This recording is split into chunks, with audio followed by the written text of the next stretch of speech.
Hello student, how are you? कैसे हैं आप? मैं हूं आपका अपना मुकेश सर और आज एक नया चैप्टर स्टार्ट करने जा रहे हैं स्टूडेंट, जिसमें हम पढ़ेंगे माइकल फैराडे के बारे में। ठीक है, ये वही फैराडे है जिन्होंने आपका जनरेट किया है विद्युत मोटर, वैद्युत जनरेटर, समझ में आ रहा है? और भैया क्या चीज? ट्रांसफार्मर। ठीक है, जब लाइट चली जाती है तो फिर जिस चीज का यूज करते हैं वो जनरेटर किसने जनरेट किया? तो माइकल फैराडे ने। देखेंगे कि कैसे वो जनरेट करते हैं। तो चलिए स्टार्ट करते हैं। अध्याय 6 आपका है क्या चीज? विद्युत चुंबकीय प्रेरण, इलेक्ट्रोमैग्नेटिक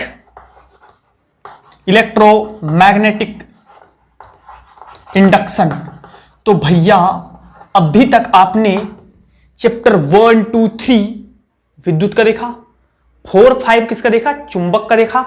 और अब हम देखने जा रहे हैं विद्युत चुंबक दोनों का एक साथ। 2 मिनट में समझ में आ जाएगा इसका टाइटल विद्युत चुंबक प्रेरण क्या है। 2 मिनट में साथ दीजिए, ठीक है?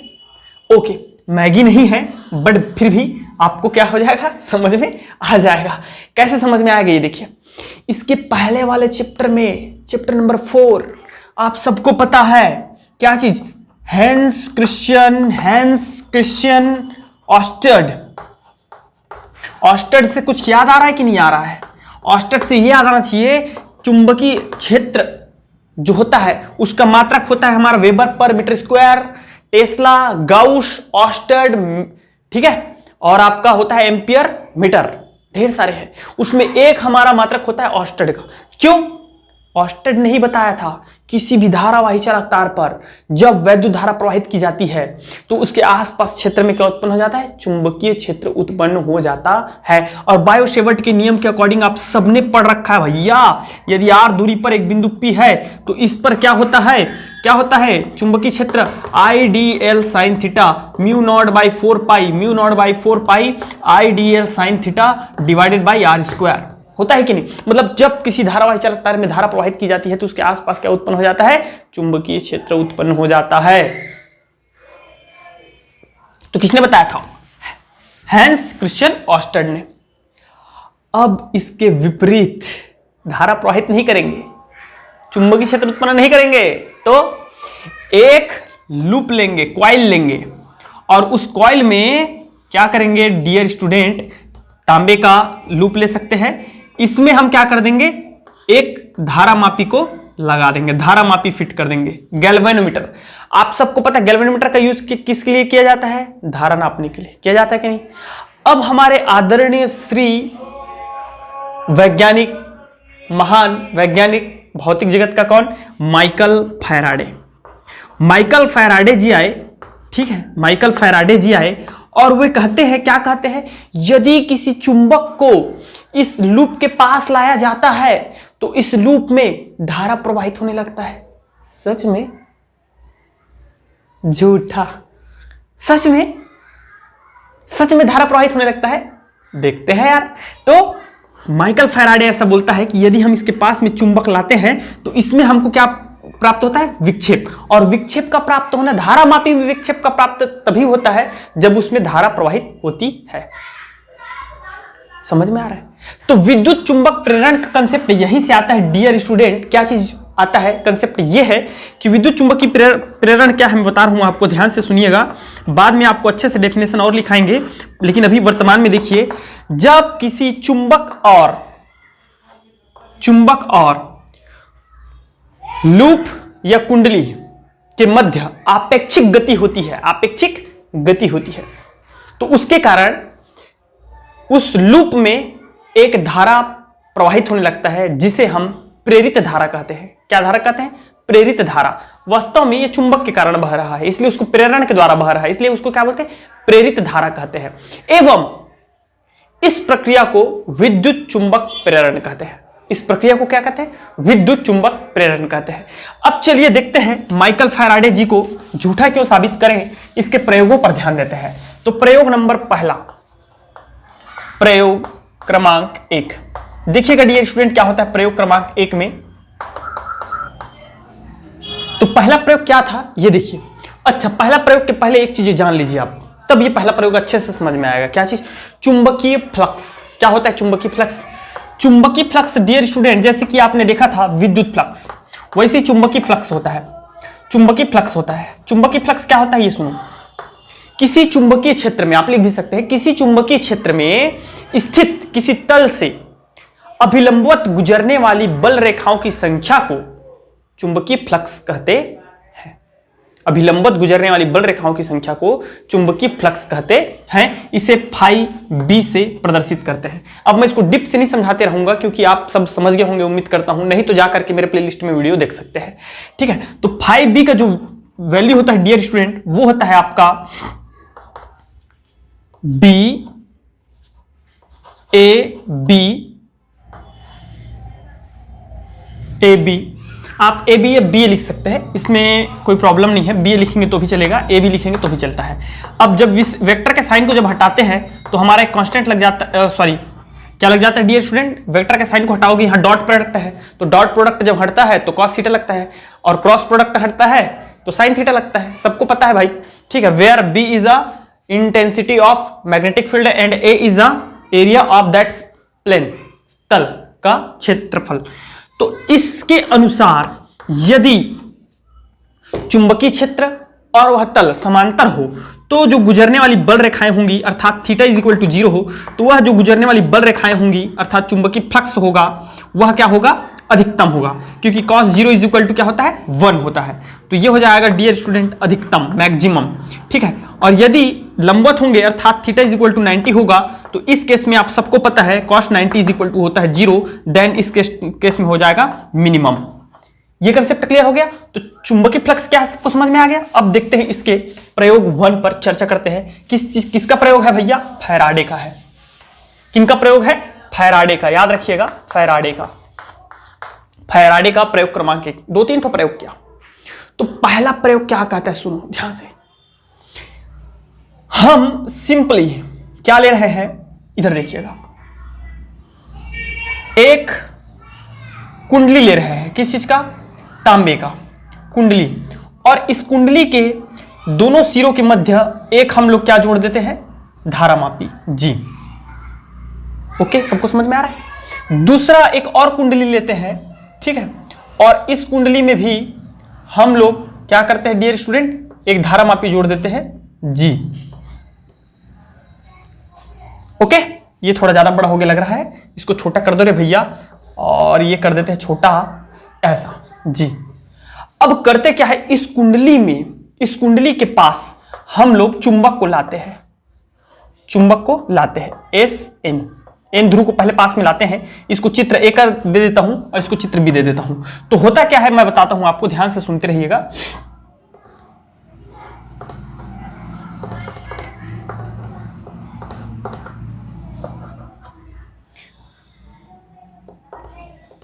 ये प्रैक्टिकल है, किसका? फैराडे का प्रैक्टिकल है, प्रयोग है। तो सुनिए क्या होता है। जब लिख सकते हो आप लोग प्रयोग में, जब चुंबक के एन ध्रुव को कुंडली के पास मिलाया जाता है तो धारामापी में एक दिशा में विक्षेप प्राप्त होता है। किसी विशेष दिशा में, एक दिशा में विक्षेप प्राप्त होता है। ए के अनुसार, चित्र ए के अनुसार क्या होता है? विक्षेप प्राप्त होता है। अब यदि उस चुंबक को रोक दें, कहीं पर रोक दें, तो रोकते हैं तो फिर ये जो है हमारा विक्षेप जो है स्थिर हो जाता है, मतलब धारा प्रवाहित होना बंद हो जाता है। समझ में आ रहा है? उसको चलाते हैं, जब लाते हैं तो विक्षेप प्राप्त होता है, जब रोकते हैं तो वो जो है स्थिर हो जाता है। उसके बाद जब दूसरा केस में लिखिएगा बी में, जब उस चुंबक को उसी दिशा में, विपरीत दिशा में वापस जब लाते हैं, मतलब इसको पलटे बिना क्या करेंगे, विपरीत दिशा में ऐसा पीछे खींचेंगे, तो वह पुनः विक्षेप प्राप्त होगा, लेकिन पहले प्राप्त विक्षेप के विपरीत दिशा में विक्षेप प्राप्त होता है। That's clear? सबको समझ में आ गया अच्छे से रे भाई ये चीज। अब देखिए, अब फिर से पुनः प्रयोग करते हैं। क्या प्रयोग करते हैं इधर सुनते रहिए, मजा आ जाएगा। देखिएगा आप थोड़ा सा कॉपरेट कीजिए। जी, इसको नाम दे देते हैं ए जी, ऐसे इसको सी नाम दे देते हैं, ठीक है। और यहाँ पे एक और हमारा जो है एक बना देते हैं, और इस गैल्वेनोमीटर का नाम दे देते हैं, इसको नाम दे देते हैं डी, प्रयोग को नाम दे देते हैं डी। अब इसमें क्या करते हैं डियर स्टूडेंट, इसमें हम एस सिरे को पास लाते हैं। किस सिरे को? एस सिरे को पास लाते हैं, तो हमें विक्षेप प्राप्त होता है। और दूसरे केस में हम एस सिरे को क्या करते हैं? दूर ले जाते हैं। एस सिरे को दूर ले जाते हैं। ये देखिए, तो सी केस में क्या होता है, जब ध्रुव एस ध्रुव को पास लाया जाता है तो एन ध्रुव को पास लाते हैं, उसके विपरीत दिशा में विक्षेप प्राप्त होता है। समझ में आ रहा है? और जब उसको दूर ले जाते हैं तो सिमिलरली मतलब उसके अपोजिट होता है, ये अपोजिट होता है। तो ये आपको सी और डी में क्रमांक में लिखना है। ये प्रयोग हो गया, ठीक है। और क्या होता है ये देखिए, और क्या क्या प्रयोग हुआ ये देखो। जब चुंबक को तीव्रता के साथ पास लाया जाता है, दूर ले जाया जाता है, समझ में आ रहा है, तो उस धारामापी में शीघ्रता के साथ विक्षेप प्राप्त होता है, तीव्रता के साथ विक्षेप प्राप्त होता है। अभी व्याख्या देखेंगे, निष्कर्ष भी देखेंगे, प्रयोग कर रहे हैं अभी। ओके, और क्या प्रयोग किया? और क्या प्रयोग किया सुनिए, और क्या प्रयोग किया। अब कुंडली को क्या कर, चुंबक को स्थिर कर दिया। चुंबक को पास ले जा रहे थे, अब चुंबक को क्या किया? स्थिर कर दिया। और उन्होंने क्या किया, इस कुंडली को तीव्रता के साथ पास लाया गया, दूर ले जाया गया, तो भी विक्षेप प्राप्त हुआ, तो भी विक्षेप प्राप्त हुआ, तो भी विक्षेप प्राप्त होता है। ठीक है डियर स्टूडेंट, तो इतना आपको सब कुछ समझ में आ गया। तो विक्षेप कब प्राप्त होता है भाई? धारा प्रवाहित होता है तब प्राप्त होता है। हम ना तो इसको बैटरी से कनेक्ट कर रहे हैं, ना तो किसी क्लिप से, बोर्ड से, कुछ से नहीं, किसी से भी नहीं, सिर्फ कुंडली लिए है और एक चुंबक लिए है। और एक पॉइंट क्या चीज, यदि इसमें कॉइल की संख्या को बढ़ा दें, मतलब तांबे के जो फेरों की संख्या है, नंबर ऑफ टर्म्स है, उसको बढ़ा दें, तो उसके कारण विक्षेप में भी वृद्धि हो जाती है। विक्षेप में भी क्या हो जाती है? वृद्धि हो जाती है। तो इतना चीज आपको लिखना है ध्यान से, बड़े ध्यान से। अब देखिए इसका व्याख्या क्या किया जाता है। देखिए व्याख्या क्या आया, प्रयोग करने के बाद फैराडे ने व्याख्या क्या दिया कि जब चुंबक को वैद्युत क्षेत्र बंद लूप के कुंडली के पास लाया जाता है और ले जाया जाता है, तो लाने ले जाने में आपेक्षिक गति में उसके चुंबकीय फ्लक्स में परिवर्तन होता है। किस चीज में परिवर्तन होता है? चुंबकीय फ्लक्स में परिवर्तन होता है। और चुंबकीय फ्लक्स में परिवर्तन होने के कारण आपका कुंडली में प्रेरित विद्युत धारा प्रवाहित होने लगती है, जिसके कारण उसमें प्रेरित विद्युत वाहक बल उत्पन्न हो जाता है, जिसके कारण धारामापी में विक्षेप प्राप्त होता है। समझ में आ रहा है? बातें समझ में आ रही कि नहीं आ रही है आपको? ये धारामापी इतना कम, बहुत कम। अभी पढ़ेंगे, ट्रांसफार्मर आएगा, जनरेटर आएगा, जनरेटर मोटर को घुमा करके, मोटर घूमता, बस से मोटर घूमता है, पेट्रोल से डीजल से घुमाते हैं और उसके बाद जनरेट कैसे करते हैं हम लोग? क्या चीज? इलेक्ट्रिसिटी। जब गांव में कुछ होते रहता है, गांव में नहीं शहर में कहीं पर भी हो यार, ठीक है, बाजा बज रही होती है, साउंड बज रही होती है, लाइट डेकोरेशन हो रहता है, लाइट बंद चली जाती है, तो फिर कैसे जनरेटर की सहायता से आप विद्युत उत्पन्न करते हो? जनरेटर को तो किसी बैटरी से या किसी चीज से नहीं वो करते, कनेक्ट नहीं करते, उसमें सिर्फ हम डीजल, केरोसिन या पेट्रोल की सहायता से उसके मोटर को घुमाते हैं और मोटर घूमने के कारण से इलेक्ट्रिसिटी जनरेट होती है। तो वो आगे पढ़ेंगे, यही चीजें हैं। समझ में आ रहा है? तो डियर स्टूडेंट, मैं क्या बता रहा था आपको? व्याख्या हो गई। निष्कर्ष देखते हैं, निष्कर्ष क्या आया। निष्कर्ष यह आता है कि फैराडे बोलते हैं, फैराडे जी के अनुसार, कि जब कुंडली और चुंबक के मध्य आपेक्षिक गति कराई जाती है, तो चुंबकीय फ्लक्स में परिवर्तन होने के कारण कुंडली में विद्युत वाहक बल उत्पन्न हो जाता है, जिसे प्रेरित विद्युत वाहक बल कहते हैं। और इस विद्युत वाहक बल के कारण उसमें धारा प्रवाहित होने लगती है, जिसे प्रेरित विद्युत धारा कहते हैं। एवं इस संपूर्ण प्रक्रिया को हम लोग क्या कहते हैं? विद्युत चुंबकीय प्रेरण कहते हैं। समझ में आ गया? अब चलिए डियर स्टूडेंट, देखते हैं इसका सेकंड प्रयोग। दूसरा प्रयोग क्रमांक फैराडे के द्वितीय नियम देखते हैं, क्या चीज है ये देखिए।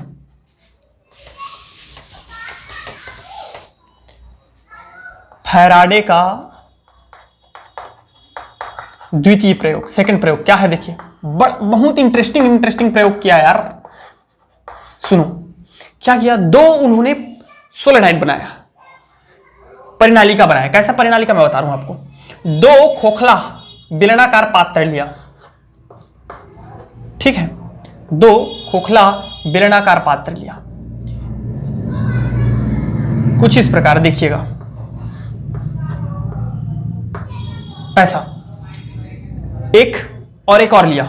दूसरा जो लिया ना वो इससे बहुत बड़ा था, लाइका ऐसा देखिए,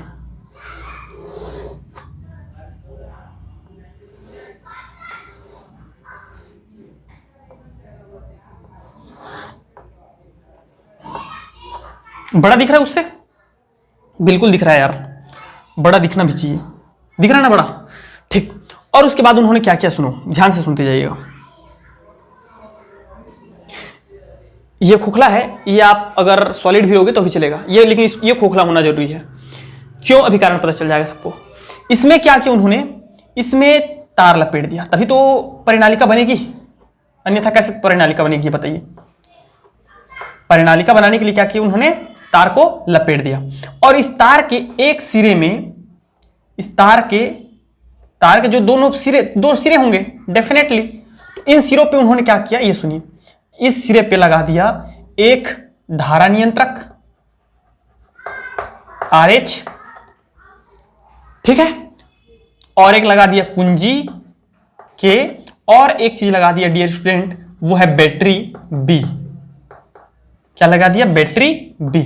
इतना चीज उन्होंने एक परिनालिका पे लगा दिया, और इस परिनालिका को नाम दे दिया P, प्राइमरी सोलेनाइड, प्राइमरी परिनालिका, प्राथमिक कुंडली परिनालिका, ठीक है, एक को। दूसरे में उन्होंने क्या किया सुनिए, दूसरे में भी उन्होंने क्या किया, दूसरे में भी उन्होंने तार लपेट दिया कुछ इस प्रकार से, और तार लपेट करके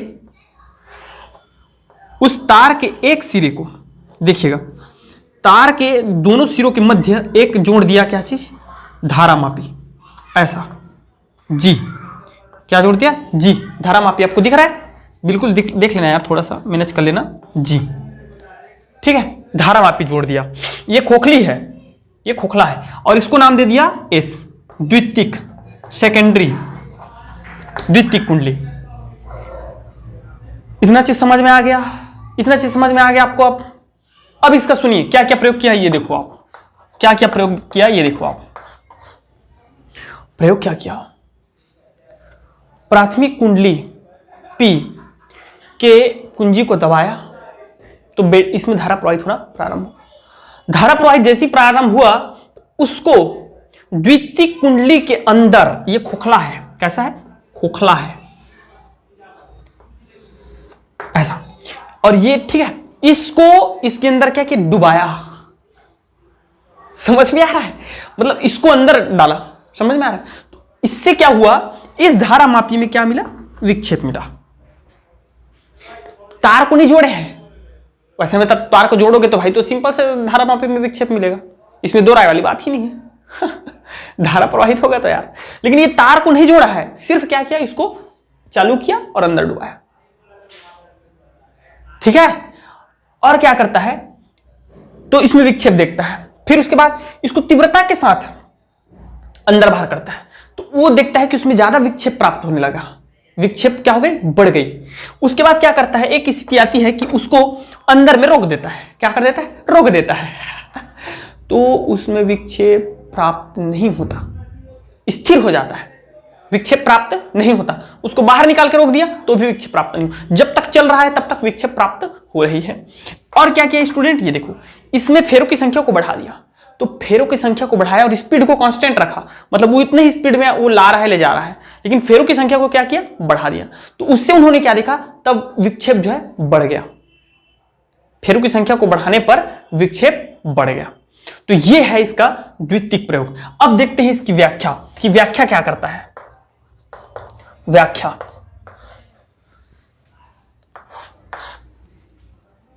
देखिए क्या हुआ, व्याख्या ऐसा किया उन्होंने, प्रयोग करने के बाद व्याख्या करना पड़ेगा कि भाई क्या हुआ, कैसे हुआ, क्यों हो रहा है, बताना पड़ेगा, है ना। उसके बाद निष्कर्ष निकालेगा कि नहीं इसके कारण हुआ। तो व्याख्या बताया, क्या बताया कि जब प्राथमिक, आप लिख सकते हैं ना पूरा इसी, जैसे मैं बोल रहा हूं वैसे लिखें, जब प्राथमिक कुंडली में विद्युत धारा प्रवाहित की जाती है तो प्राथमिक कुंडली के में चुंबकीय क्षेत्र उत्पन्न हो जाता है। ये कैसे? परिनालिका अध्याय 4 याद करो आप। परिनालिका में जब धारा प्रवाहित करते थे तो क्या होता था, उसमें चुंबकीय क्षेत्र उत्पन्न होता था कि नहीं? तो वही परिनालिका के अक्षीय स्थिति में, निरक्षीय स्थिति में, फिर इधर उधर हम लोग क्या किए थे, चुंबकीय क्षेत्र ज्ञात किए थे कि नहीं किए थे? तो जब परिनालिका में विद्युत धारा प्रवाहित करते हैं, व्याख्या किया कि जब परिनालिका में कुंजी को दबाकर बैटरी की सहायता से धारा प्रवाहित की जाती है तो उसके चुंबकीय क्षेत्र उत्पन्न हो जाता है, उसमें चुंबकीय क्षेत्र उत्पन्न हो जाता है। और जब इसे द्वितीयक कुंडली के अंदर बाहर किया जाता है, ठीक है, तो उसके चुंबकीय फ्लक्स में परिवर्तन आता है। अरे भैया इसके चुंबकीय फ्लक्स क्या होंगे? कटेंगे। इससे क्या होगा? कटेगा तो परिवर्तन आएगा। चुंबकीय फ्लक्स में परिवर्तन आता है, जिसके कारण द्वितीयक कुंडली के तार में प्रेरित विद्युत वाहक बल उत्पन्न हो जाता है। और इस प्रेरित विद्युत वाहक बल के कारण उसमें प्रेरित धारा प्रवाहित होना प्रारंभ हो जाता है, जिसके कारण गैल्वेनोमीटर में धारामापी में विक्षेप प्राप्त होता है। ठीक है, अब इसका निष्कर्ष क्या है? निष्कर्ष यही है। क्या निष्कर्ष है भैया? कि जब दो कुंडलियों के मध्य आपेक्षिक गति होती है, जिसमें से एक कुंडली में धारा प्रवाहित करते हैं तो उसके चुंबकीय क्षेत्र उत्पन्न हो जाता है, और जब उसको दूसरी कुंडली के साथ आपेक्षिक गति कराते हैं तो उसके चुंबकीय फ्लक्स में परिवर्तन होता है। फलस्वरूप उसमें प्रेरित विद्युत वाहक बल उत्पन्न हो जाता है, जिसके कारण उसमें विद्युत धारा प्रवाहित होने लगती है। That's clear. तो इतना बेहतरीन कंसेप्ट दिया यार फैराडे ने, इतना बेहतरीन कंसेप्ट। आज आप जनरेटर यूज करते हो, वो पूरा फैराडे का देन है। किसका देन है? फैराडे का देन है। चलिए इसका तीसरा प्रयोग देखते हैं। कौन सा प्रयोग? तीसरा प्रयोग, प्रयोग क्रमांक 3।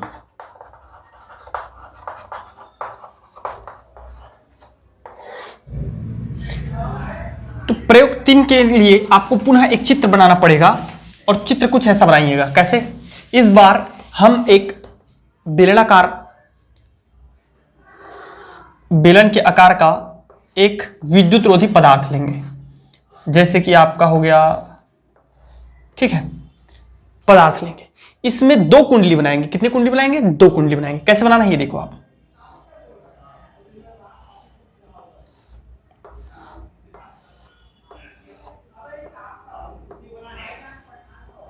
ये लीजिए, इस कुंडली में हम लोग क्या करते हैं डियर स्टूडेंट, इसमें हम फिट कर देते हैं एक धारा नियंत्रक RH, एक कुंजी K, और एक आपका बैटरी B। ठीक है, और इसको नाम दे देते हैं प्राइमरी कुंडली। समझ में आ गया? इसी में एक अन्य हम कुंडली बनाएंगे। इधर देखिएगा सब लोग, एक अन्य कुंडली बनाएंगे कुछ इस प्रकार, और इस कुंडली में हम लोग क्या कर देंगे? सिर्फ एक धारामापी जोड़ देंगे। क्या चीज जोड़ देंगे? धारामापी जोड़ देंगे, गैल्वेनोमीटर, इस प्रकार। ठीक है, इस प्रकार। ये नाम दे देते हैं सेकेंडरी S, द्वितीयक कुंडली नाम दे दिए। अब इस प्रयोग में आदरणीय श्री फैराडे ने क्या किया सुनो। क्या किया भैया? कुंडली, प्राइमरी कुंडली में प्राथमिक कुंडली का जो है बटन को दबाया। किसको दबाया? बटन को दबाया। और बटन को दबाने के बाद इसमें धारा प्रवाहित होने लगा। ठीक है, तो इसमें धारा प्रवाहित होना प्रारंभ हो गया। ठीक है, तो उन्होंने क्या देखा, इस दूसरे कुंडली, द्वितीय कुंडली, ये दोनों एक दूसरे से लगे हुए नहीं है, दूर दूर है। समझ में आ रहा है? तार नहीं जुड़ा हुआ है। तार जुड़ेगा तो आसानी से विक्षेप मिलेगा, लेकिन तार नहीं जुड़ा हुआ है। फिर भी इसमें धारा प्रवाहित करने पर इस पे आपको क्या मिलता है? विक्षेप प्राप्त होता है, और एक विशेष दिशा में विक्षेप प्राप्त होता है। कुछ समय पश्चात जब उन्होंने फैराडे ने इसको बंद कर दिया, कुंजी को, बटन को ऑफ कर दिया, तो क्या देखा कि ये जो विक्षेप है वो धीरे धीरे अपनी स्थिति आकर के वापस आ गया विपरीत दिशा में। समझ में आ रहा है? तो ये उन्होंने थर्ड प्रयोग किया। तो इसका व्याख्या क्या दिया ये सुनिए।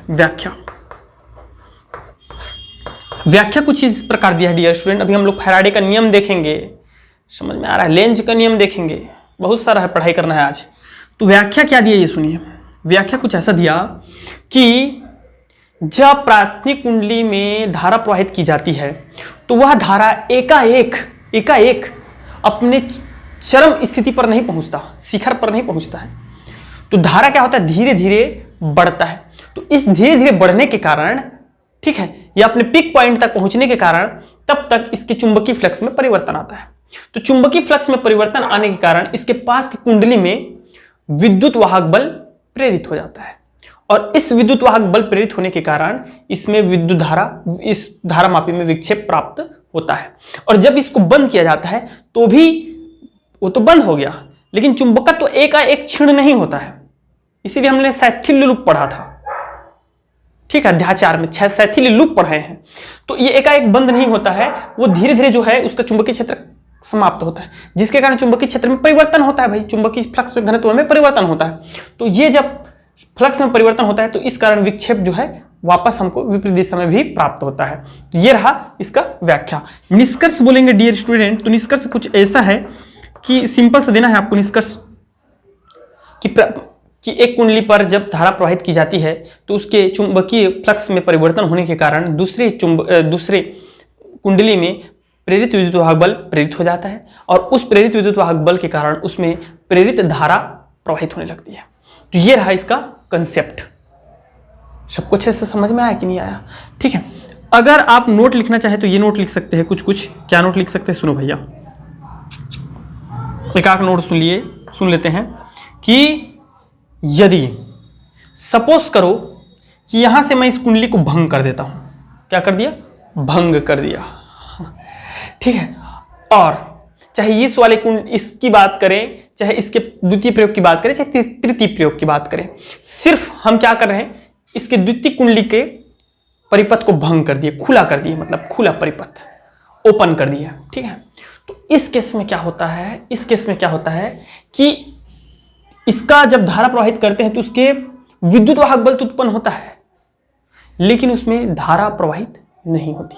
तो कहां से धारा प्रवाहित होगी, परिपथ को आपने तो खोल दिया है।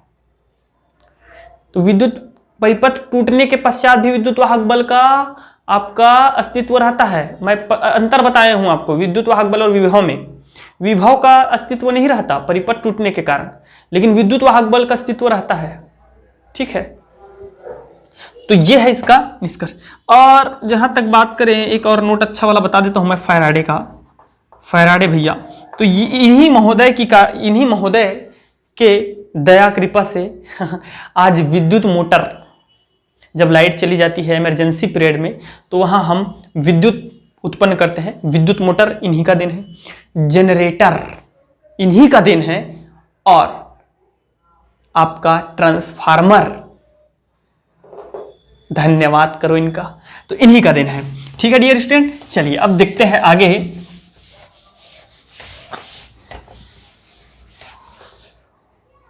ओके स्टूडेंट, तो आज के लिए इतना ही करते हैं, ठीक है। और नेक्स्ट क्लास में हम लोग पढ़ेंगे फैराडे के नियम और भंवर धाराएं। क्या पढ़ेंगे, भंवर धाराएं। वेरी मोस्ट टाइम पे क्वेश्चन सब डियर स्टूडेंट आते हैं, चाहे वो फैराडे के नियम हो, लेंज का नियम हो, चाहे भंवर धाराएं हो, ठीक है। तो आज के लिए बस इतना ही, और thank you very much and best of luck.